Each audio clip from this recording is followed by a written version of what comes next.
Hello बच्चों, कैसे हैं आप लोग। आशा करते हैं सभी अच्छे होंगे। बच्चों, जैसा कि आप लोग आज जानते हैं कि क्लास 10th का जो है सो सेंटअप एग्जाम का जो सोशल साइंस का आज परीक्षा हो रहा है। तो आज हम लोग सोशल साइंस का ऑब्जेक्टिव करने जा रहे हैं। जैसा कि कल मैंने बताया था कि सेंटअप एग्जाम में जो है सो अगर कल का आप पेपर देखे होंगे तो सारी चीज मैंने बताया था कि कैसे कैसे परीक्षा होता है कि 100 नंबर का 100 ऑब्जेक्टिव दे रहे हैं, मतलब 100 नंबर जहाँ पे 50 ऑब्जेक्टिव हुआ करता था पहले, वहां अभी 100 ऑब्जेक्टिव दे रहे हैं।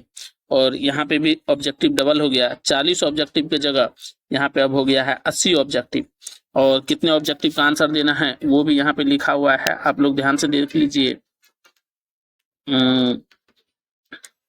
टोटल क्वेश्चन यहाँ देख लीजिए, 112 क्वेश्चन हो गया है।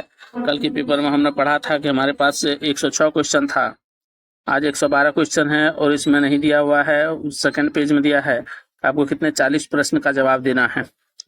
तो चलिए आज हम लोग कंटिन्यूसली यहाँ पे देखिए लिखा हुआ है कि 80 1 से 80 तक आपका ऑब्जेक्टिव है, 80 नंबर तक, और इनमें 40 प्रश्नों का जवाब देना है। तो हम लोग शुरुआत करते हैं पहले क्वेश्चन से और जल्दी जल्दी आंसर कर देते हैं। आप भी चेक कर लीजिए कितना नंबर आ रहा है। और यहाँ से डायरेक्ट परीक्षा में प्रश्न पूछता है, तो प्रयास कीजिएगा कि ये क्वेश्चन याद कर लें ताकि परीक्षा में आपको काम आए। चलिए पहले क्वेश्चन पे चलते हैं और पहला क्वेश्चन का आंसर देखते हैं। ला मार्सिले किस देश का राष्ट्रगान है? ला मार्सिले फ्रांस का राष्ट्रगान है। किस संधि द्वारा स्वतंत्र यूनान राष्ट्र की स्थापना हुई? तो यहाँ पे हो जाएगा बी, एड्रियानोपुल की संधि द्वारा। एड्रियानोपुल की संधि द्वारा जो है यूनान राष्ट्र की स्थापना हुई। चलिए तीसरे क्वेश्चन पे चलते हैं। तीसरा क्वेश्चन है नई आर्थिक नीति कब लागू की गई? तो नई आर्थिक नीति जो है 1921 ईस्वी, डी नंबर होगा, लागू किया गया। 1921 में लागू किया गया था नई आर्थिक नीति। 4 नंबर क्वेश्चन देखिए, इंग्लैंड में साम्यवाद का प्रवर्तक किसे माना जाता है? तो इंग्लैंड में साम्यवाद का प्रवर्तक रॉबर्ट ओवेन को माना जाता है। कौन है? रॉबर्ट ओवेन को साम्यवाद का प्रवर्तक माना जाता है। क्वेश्चन नंबर 5 पे चलते हैं। क्वेश्चन नंबर 5वां देखिए क्या कह रहा है, मेंशेविक दल का नेता कौन था? मेंशेविक दल का नेता कौन था? तो मेंशेविक दल का नेता ट्राटस्की था। कौन होगा? मेंशेविक दल का नेता ट्राटस्की होगा। मेंशेविक दल का नेता ट्राटस्की होगा। 6 नंबर देखिए, किसकी अध्यक्षता में वियतनाम में लोकतांत्रिक गणराज्य की स्थापना हुई? किसकी अध्यक्षता में वियतनाम में लोकतांत्रिक गणराज्य की स्थापना हुई? तो इसका आंसर हो जाएगा ए, हो ची मिन। चलिए क्वेश्चन नंबर 7 पे चलते हैं। क्वेश्चन नंबर 7 देखते हैं। क्वेश्चन नंबर 7 है पाथेल लाओ का संबंध है। पाथेल लाओ का संबंध है। पाथेल लाओ का संबंध है हिंद चीन से। चलिए क्वेश्चन नंबर 8 पे चलते हैं। 8 में कह रहा है गांधी जी एंड भीमराव अंबेडकर के बीच कौन सा समझौता हुआ था? तो इसके लिए आंसर हो जाएगा बी, पूना पैक्ट समझौता। चलिए क्वेश्चन नंबर 9 पे चलते हैं। क्वेश्चन नंबर 9 होगा एडमंड कार्टराइट ने किसका आविष्कार किया? एडमंड कार्टराइट ने किसका आविष्कार किया? तो पावर लूम का। सी आंसर होगा, पावर लूम का आविष्कार किया। चलिए क्वेश्चन नंबर 10 पे चलते हैं। क्वेश्चन नंबर 10 में है मिरात उल अखबार का प्रकाशन किसने किया? मिरात उल अखबार का प्रकाशन किसने किया? इसका आंसर हो जाएगा, इसका आंसर ए हो जाएगा, राजा राम मोहन राय। चलिए क्वेश्चन नंबर 11वां देखते हैं। विक्टर इमैनुअल ने किसे प्रधानमंत्री नियुक्त किया? विक्टर इमैनुअल ने किसे प्रधानमंत्री नियुक्त किया? इसका आंसर हो जाएगा सी, काउंट काबूल। चलिए क्वेश्चन नंबर 112 पे चलते हैं। 112 में है कार्ल मार्क्स किसके विचारों से प्रभावित था? कार्ल मार्क्स किसके विचारों से प्रभावित था? यहाँ आंसर हो जाएगा बी, हिगल। चलिए क्वेश्चन नंबर 0 पे चलते हैं। भूमि शांति और रोटी का नारा किसने दिया? भूमि शांति और रोटी का नारा किसने दिया? तो लेली ने दिया था। क्वेश्चन नंबर 14 पे चलते हैं। 14वां प्रश्न देखिए कह रहा है सोशल कॉन्ट्रैक्ट नामक पुस्तक के लेखक कौन है? सोशल कॉन्ट्रैक्ट नामक पुस्तक के लेखक कौन है? तो कार्ल मार्क्स है। आंसर डी हो जाएगा। चलिए क्वेश्चन नंबर 15 पे चलते हैं। 15वां प्रश्न देखते हैं। 15वां प्रश्न कह रहा है ईस्ट इंडियन प्रेस एक्ट कब पारित हुआ? इंडियन प्रेस एक्ट कब पारित हुआ? 15वां क्वेश्चन है इंडियन प्रेस एक्ट कब पारित हुआ? इसका आंसर हो जाएगा ए, 1885 ईस्वी। चलिए 16वां क्वेश्चन कह रहा है किस समझौते ने वियतनाम को दो हिस्सों में बांट दिया। इस समझौते ने वियतनाम को दो हिस्सों में बांट दिया। इसका आंसर हो जाएगा डी, हनोई समझौता। कौन सा समझौता है? हनोई समझौता। चलिए 17वां नंबर क्वेश्चन पे चलते हैं। क्वेश्चन नंबर 17वां कहता है 1914 में भारतीय स्वाधीनता समिति की स्थापना कहाँ की गई? भारतीय स्वाधीनता समिति की स्थापना कहाँ की गई? तो यहाँ पे क्या हो जाएगा? 17 नंबर का आंसर हो जाएगा सी, जर्मनी में। चलिए क्वेश्चन नंबर 18 देखते हैं। जलियांवाला बाग नरसंहार के विरोध में किसने अपनी नाइट की उपाधि त्याग दी? तो इसका आंसर हो जाएगा आपका बी, रविन्द्रनाथ टैगोर ने। चलिए क्वेश्चन नंबर 19 पे चलते हैं। क्वेश्चन नंबर 19 देखते हैं। क्वेश्चन नंबर 19 देखिए, रानी गेंडिनल्यू ने अब कहाँ आंदोलन का नेतृत्व किया? रानी गेंडिनल्यू ने कहाँ आंदोलन का नेतृत्व किया? तो इसका आंसर हो जाएगा ए, मणिपुर। ए होगा मणिपुर एवं नागालैंड। चलिए क्वेश्चन नंबर 20 पे चलते हैं। 20 नंबर प्रश्न देखिए, पूर्ण स्वराज की मांग का प्रस्ताव कांग्रेस के किस अधिवेशन में पारित हुआ? इसका आंसर हो जाएगा पूर्ण स्वराज की जो मांग का प्रस्ताव है कांग्रेस के किस अधिवेशन में पारित किया गया? इसका आंसर क्या हो जाएगा? आंसर हो जाएगा ए, 1929 के लाहौर एक्ट में। 1929 के लाहौर एक्ट में। एक सेकेंड। चलिए क्वेश्चन नंबर 20 देखते हैं। बंगाल विभाजन कब वापस लिया गया? बंगाल विभाजन 1911 में वापस लिया गया था, बी में। बंगाल विभाजन कब वापस लिया गया? 1911 बी में। चलिए क्वेश्चन नंबर 22 पे चलते हैं। निम्न में से किस मिट्टी में उर्वरता सबसे कम है? निम्न में से किस मिट्टी में उर्वरता सबसे कम है? इसका आंसर हो जाएगा सी, मरुस्थलीय मिट्टी में। किसमें हो जाएगा? सी, मरुस्थलीय मिट्टी में। एक सेकंड गाइज, सी हो जाएगा मरुस्थलीय मिट्टी में। चलिए 23 नंबर देखते हैं। निम्न में से कौन उच्च कोटि का लौह अयस्क है? तो इसका आंसर हो जाएगा बी, हेमेटाइट। चलिए क्वेश्चन नंबर 24 देखते हैं। 24 में कराया है सबसे बड़ा तेल शोधक कारखाना कहाँ स्थित है? इसका आंसर हो जाएगा बी, बरौनी। चलिए 25 नंबर देखते हैं। निम्न में से किसे आधार मानक धरातल की ऊंचाई मापी जाती है? निम्न में से किसे आधार मानकर धरातल की ऊंचाई मापी जाती है? यहाँ पे आंसर हो जाएगा सागरीय सतह। चलिए 25 नंबर क्वेश्चन हो गया। 26 पे चलते हैं। 26 नंबर क्वेश्चन देखिए कर रहा है, निम्न में से किसे बाढ़ का देश कहते हैं? निम्न में से किसे बाढ़ का देश कहते हैं? यहाँ पे आंसर हो जाएगा ए, भारत को। चलिए नेक्स्ट नंबर चलते हैं। कह रहा है सिमलीपाल राष्ट्रीय उद्यान है। सिमलीपाल राष्ट्रीय उद्यान कहाँ है? उड़ीसा में। क्वेश्चन नंबर 28 पे चलते हैं। 28 नंबर प्रश्न कहता है, एक सेकंड, कहता है सागर सम्राट क्या है? 28 नंबर प्रश्न कहता है सागर सम्राट क्या है? ये सागर सम्राट युद्धपोत है। 29 नंबर प्रश्न देखिए, पृथ्वी के उच्च ताप से प्राप्त ऊर्जा को कहते हैं, पृथ्वी के उच्च ताप से प्राप्त ऊर्जा को कहते हैं भूतापीय ऊर्जा। चलिए क्वेश्चन नंबर 30 पे चलते हैं। 30 नंबर प्रश्न देखते हैं। निम्न में से कहाँ तेल शोधक कारखाना नहीं है? इसका आंसर हो जाएगा बी, हल्दिया में। चलिए 31 नंबर प्रश्न पे चलते हैं।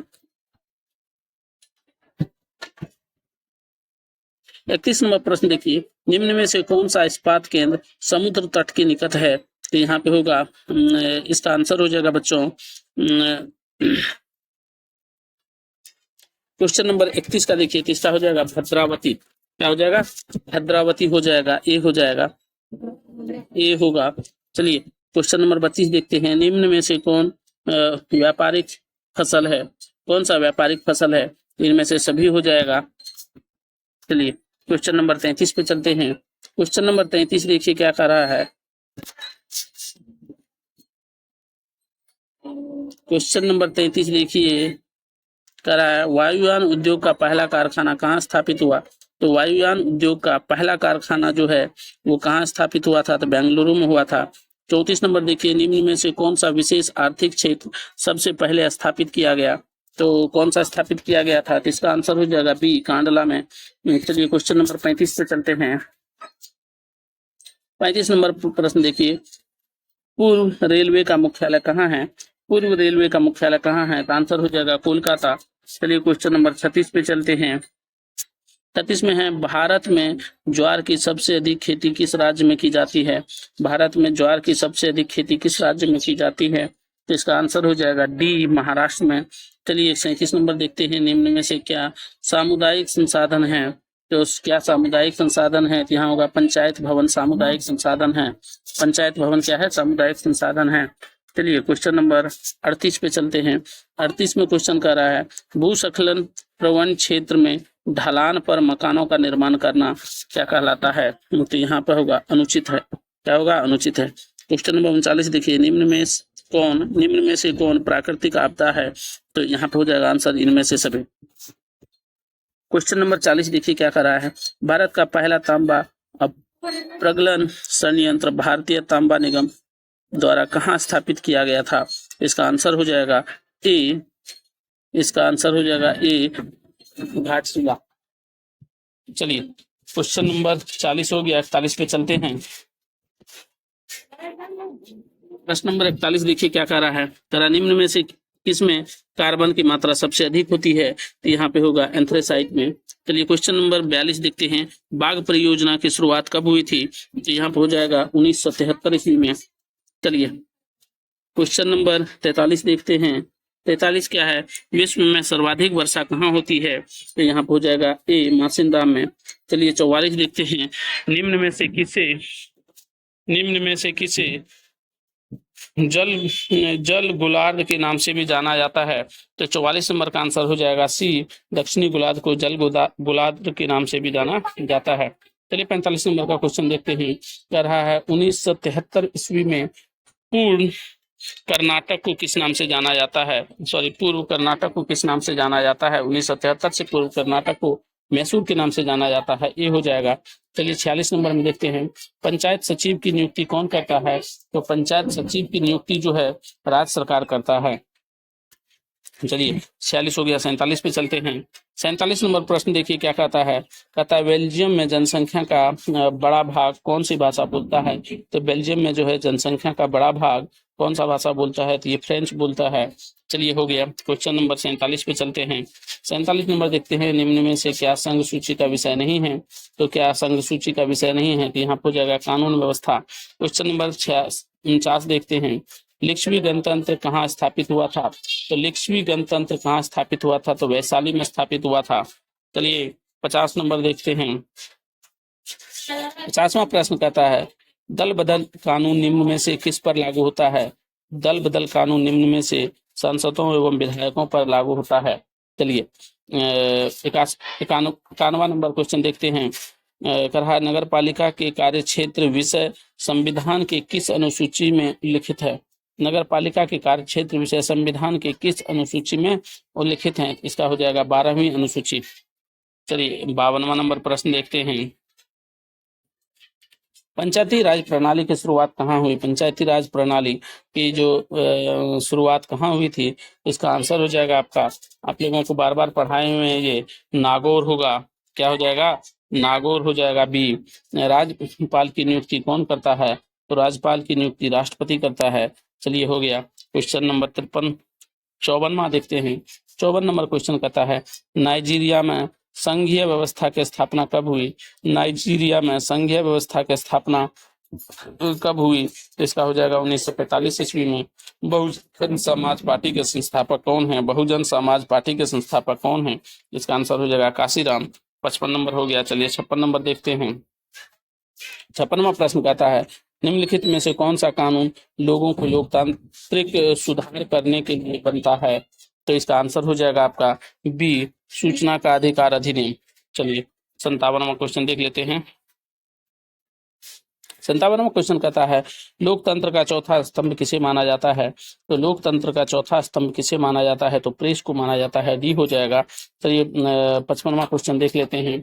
1956 ईस्वी में पारित राज्य पुनर्गठन अधिनियम के तहत भारत को कितने राज्यों एवं केंद्र शासित प्रदेशों में विभक्त किया गया था। तो यहाँ पे क्या हो जाएगा, तो बी हो जाएगा 14 एवं 6। चलिए क्वेश्चन नंबर 58 हो गया। 59 और 60 देखते हैं। स्वतंत्र भारत के पहली बार केंद्र में गैर कांग्रेसी सरकार कब बनी थी। इसका आंसर हो जाएगा आपका सी हो जाएगा 1977 ईस्वी। एक दलीय प्रणाली किस देश में है, बहुत ही महत्वपूर्ण क्वेश्चन है, चीन में है। ये क्वेश्चन हो गया आपका 60। अब देखते हैं, अब 20 प्रश्न बचे हुए हैं, जल्दी जल्दी कर लीजिए। 20 प्रश्न बचे हैं, बस 20 प्रश्न करने हैं, जल्दी से कर लीजिए। ताड़ी विरोध आंदोलन किसके द्वारा चलाया गया था? ताड़ी विरोध आंदोलन किसके द्वारा चलाया गया था? महिलाओं के द्वारा चलाया गया था। निम्न में से क्या पंचायत की व्यवस्थापिका है? तो निम्न में से क्या पंचायत की व्यवस्थापिका है? तो सी होगा, ग्राम सभा होगा। चलिए 63 नंबर प्रश्न देखते हैं। निम्न में से क्या एक केंद्र शासित प्रदेश है? निम्न में से क्या एक केंद्र शासित प्रदेश है? इसका आंसर हो जाएगा सी, जम्मू कश्मीर। जीवन यापन के लिए अपनाई गई आर्थिक व्यवस्था क्या कहलाती है? जीवन यापन के लिए अपनाई गई आर्थिक व्यवस्था क्या कहलाती है? अर्थव्यवस्था कहलाती है। चलिए क्वेश्चन नंबर 65 पे चलते हैं। अब बैंकिंग को किस क्षेत्र में शामिल करते हैं? तो बैंकिंग को किस क्षेत्र में शामिल करते हैं? तो बैंकिंग को गाइज यहाँ पे तृतीय क्षेत्र में शामिल करते हैं। चलिए क्वेश्चन नंबर 66 देखते हैं। मानव विकास सूचकांक की दृष्टि से निम्न में से किस देश का स्थान सर्वोपरि है? तो इसका आंसर हो जाएगा नॉर्वे। 66 हो गया। चलिए 67 नंबर प्रश्न को देखते हैं। आर्थिक विकास की माप का सबसे उचित सूचकांक क्या है? आर्थिक विकास की माप का सबसे जो है सो उचित सूचकांक है मानव विकास सूचकांक। चलिए क्वेश्चन नंबर जो है सो 68 देखते हैं। राष्ट्रीय आय समिति के अध्यक्ष कौन है? राष्ट्रीय आय समिति के अध्यक्ष कौन है? इसका आंसर हो जाएगा डॉक्टर V.K.R.V. राव। चलिए बहुत अच्छा आंसर है। 68 नंबर हो गया। 69 नंबर पे चलते हैं। 69 नंबर कहता है निम्न में से किसकी गणना राष्ट्रीय आय में नहीं की जाती है? निम्न में से किसकी गणना राष्ट्रीय आय में नहीं की जाती है? तो मध्यवर्ती वस्तुएं होगा। चलिए 69 नंबर देखते हैं। सिंगापुर की मुद्रा क्या है? सिंगापुर की मुद्रा क्या है? तो सिंगापुर की जो मुद्रा होगी वो हो जाएगा डॉलर। चलिए क्वेश्चन नंबर 71वां देखते हैं। 71वां क्वेश्चन कहता है प्राथमिक सहकारी शाखा समिति किस प्रकार का वित्त प्रदान करती है?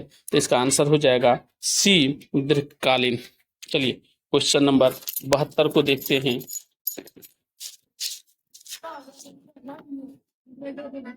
एक मिनट गया। 72 नंबर प्रश्न देख लीजिए। निम्न में से कौन सा खाता सामान्यतः व्यापारियों एवं बड़ी संस्थाओं द्वारा खुलवाया जाता है? तो यहाँ पे कौन सा खाता हो जाएगा? तो यहाँ हो जाएगा चालू खाता। 73 नंबर देख लीजिए। किस क्षेत्र में कार्यशील जनसंख्या का सबसे बड़ा हिस्सा कार्यरत है? यहाँ पे हो जाएगा कृषि क्षेत्र में, ए नंबर हो जाएगा। चलिए 73 हो गया। 74 नंबर क्वेश्चन देखिए। काम के बदले अनाज कार्यक्रम कब शुरू किया गया था? तो काम के बदले अनाज कार्यक्रम शुरू किया गया था 1983 ईस्वी में। काम के बदले अनाज कार्यक्रम, सॉरी हिंदी में लगा देते हैं, 1983 ईस्वी में शुरू किया गया था। चलिए 75 में होगा निम्न में से क्या गैर आर्थिक आधारभूत संरचना का अंग है? निम्न में से क्या गैर आर्थिक आधारभूत संरचना का अंग है? इसका आंसर हो जाएगा बी, शिक्षा। बी, शिक्षा। चलिए सरकार की नई आर्थिक नीति का अंग निम्न में से क्या है? सरकार की नई आर्थिक नीति का अंग निम्न में से क्या है? इनमें से सभी हो जाएगा निजीकरण, उदारीकरण और वैश्वीकरण। क्वेश्चन नंबर 77 देखते गाइज। बस 3 क्वेश्चन बचा है। राष्ट्रीय उपभोक्ता दिवस कब मनाया जाता है? तो राष्ट्रीय उपभोक्ता दिवस 15 मार्च को मनाया जाता है। किस अर्थव्यवस्था में